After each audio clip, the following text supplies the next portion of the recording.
Meter, mama orang orang mana dia kalau 1 meter. Orang ngalai kalau kau ajil ke? Ya? Kalau kotor kalau orang kau ajil ke, mat tinggal ngalai ngalai juga.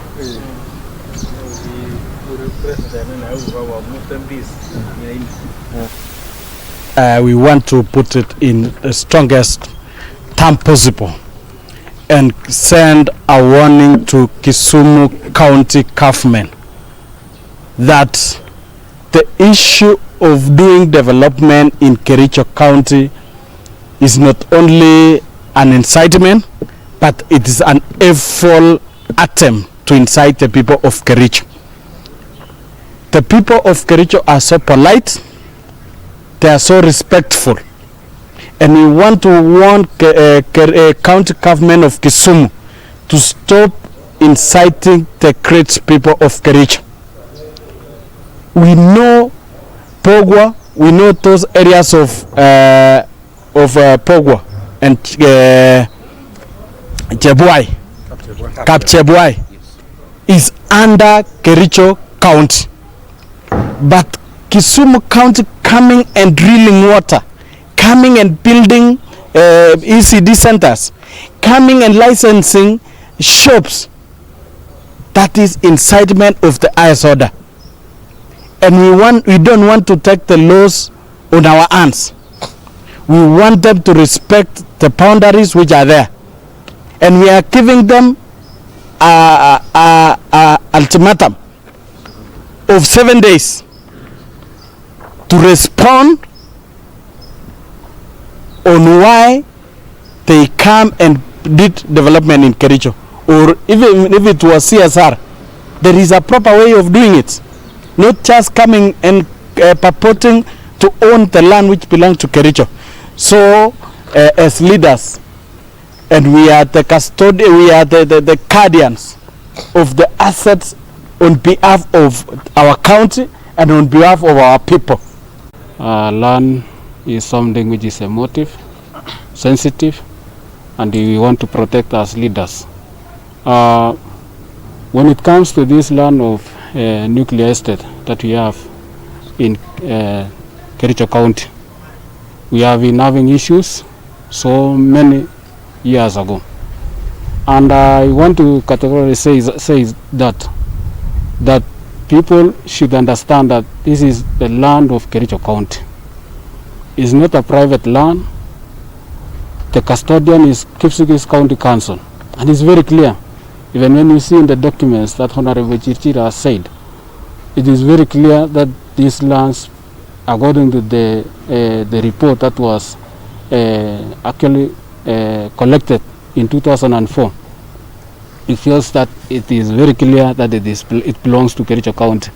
And I want to say that there is this issue where Kisumu County, They are parcels of land that are in Sohin Ward. There are 2 parcels of land LR number 3977, LR number 3978. The 2 parcels of land are under lease by Muhoroni Sugar Company Limited, and the lease was signed several years ago between County Council of Kipsigis and the defunct County Council of Kipsigis and Muhoroni. And here is a document with us, a very, very important document.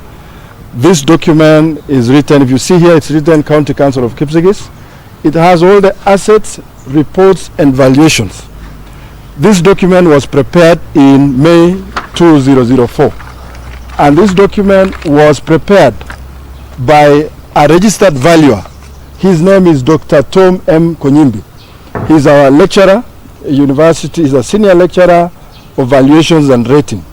Now, he signed, his signature is here, very, very clear. If you can see here, he has signed it, that this is a document that he prepared in 2004. In page 72, it shows us that there is a farm called the Nuclear Sugar Estate, title number, and I want it to be very, very clear, LR number 3977.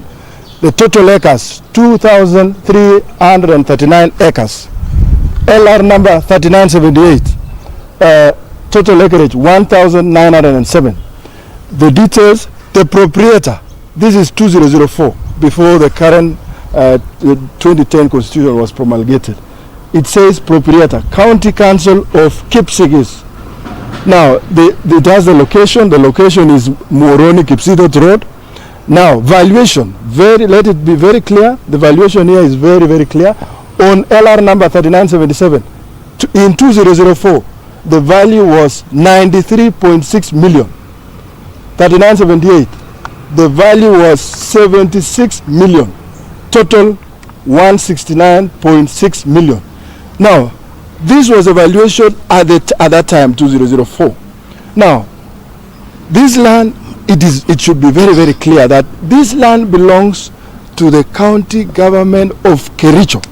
So anybody purporting or laying any claim that that land belongs to another county or any other person should be treated with the contempt it deserves. It is illegal. That is a land that belongs to the county government of Kericho. And as leaders, we will not sleep and watch people play games on our land. Like Mau. Mau, we were told Mau was forest land. When people were evicted from Mau, we respected the government's position that that is land that belongs to the government and it is forest land. So people were removed from Mau.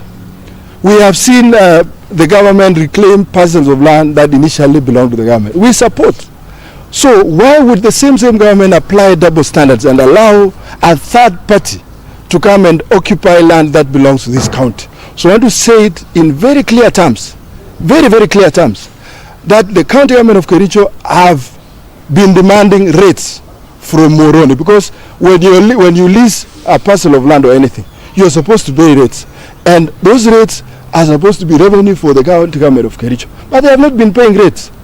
So we're telling them, if by next week, in the next 7 days, if they will not have submitted any rates to the county government of Kericho, they have no business absolutely doing any business in the said 2 parcels of land, whether it has sugarcane or whatever.